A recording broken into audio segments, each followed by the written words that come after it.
Hello, my name is Siggy and welcome to a new video. In this video I will be reviewing the Saucony Triumph 21s. If you didn't know, the shoe was released on July 11th, 2023, and yes indeed, this shoe was purchased with my own money, so a complete unbiased review is coming your way.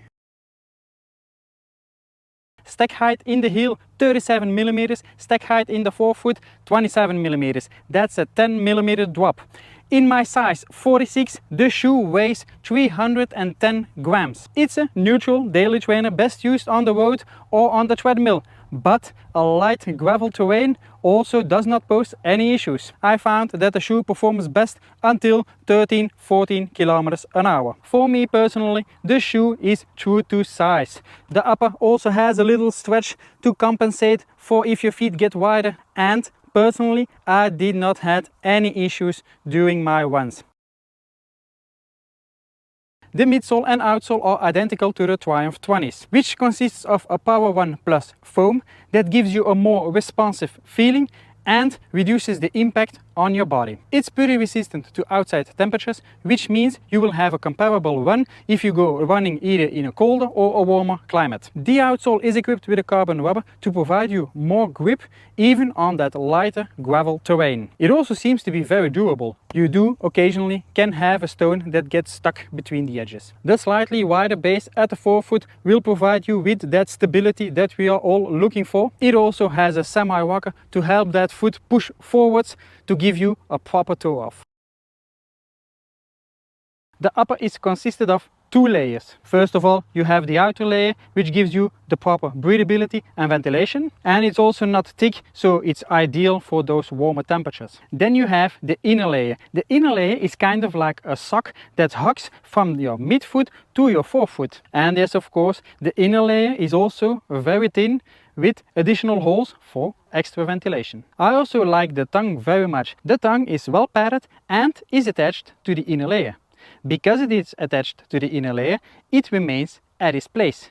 When you are running, the tongue will not start shifting around, as you can have with some other shoes. And it also does not create any hot spots on top of your foot. The laces are also of a very good quality and they have a little stretch in them.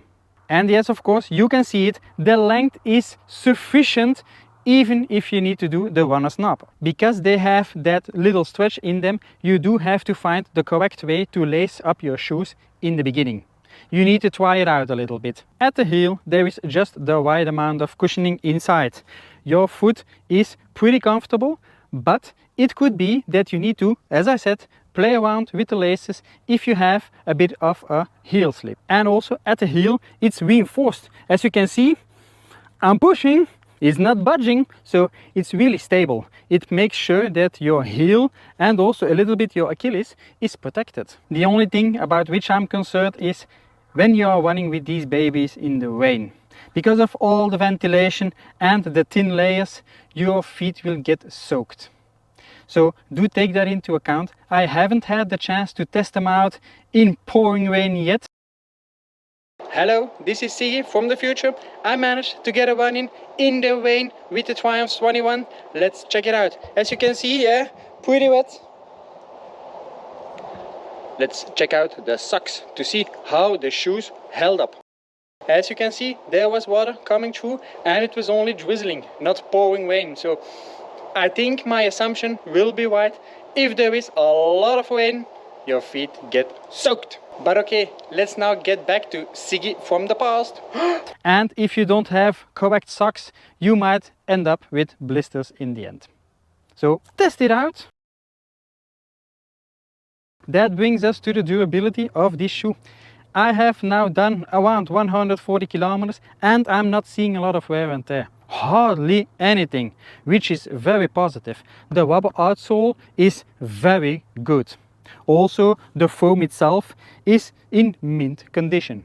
It's a bit dirty, but yeah, hey, I live in Belgium, what do you think?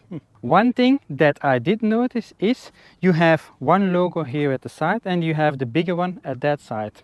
Well, the bigger one is brand new, shiny, but if you see the other one, it's a bit cracked and it's not as shiny. It looks like it's not having a protective layer as the bigger one. Perhaps it's a production error or perhaps it's on purpose.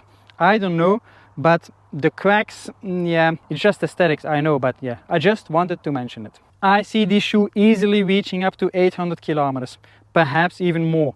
It will all depend on the durability of the outsole, of course, the rubber, but I don't think it will be an issue. Nope.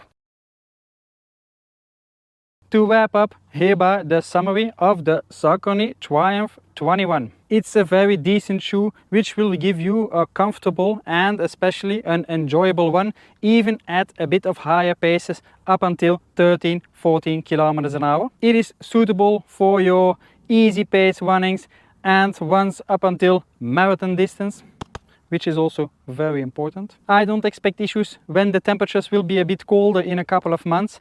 With the breathability and the dynamics of the shoe and also the midsole foam, this will remain a very comfortable shoe. Furthermore, it's a responsive shoe which will give you a very good energy return, especially also with the semi-rocker that will help assist your foot push forward. The shoe costs around 190 euros and it's a bit comparable to the ASICS Nimbus 25, but for me personally I think the price around 150-160 euros is a bit more acceptable. And yeah, I know the Nimbus 25 also costs around 200 euros, but you can already find those with a 20% discount, so that's also 160 euros. So yeah, my recommendation would be just wait off until they are on sale of a price around 150-160 euros and you got a very decent shoe for a very good price. That's it for the review, ladies and gentlemen. I hope you found the video informative. If you did, like it, click the button. If you want to follow any other content that I will post in the near future, do not forget subscribe to the channel. And if you have a spare moment that you don't know what to do, go check out our website goforward.one. It's a work in progress, but hey, everything is a work in progress, even me. Yay! So I thank you all for your attention and I'll see you all in the next one. Bye!